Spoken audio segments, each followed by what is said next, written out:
panahon, sa isang maliit na bayan sa tabi ng dagat, may isang napakaganda at mabait na dalaga na nagnanalang Maria.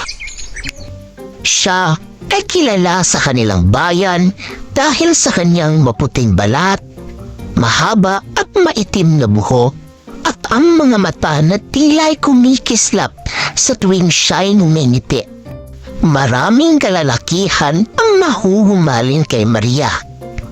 Ngunit, siya'y may lihim na iniibig na isa lamang mahirap na mangingisda, si Juan.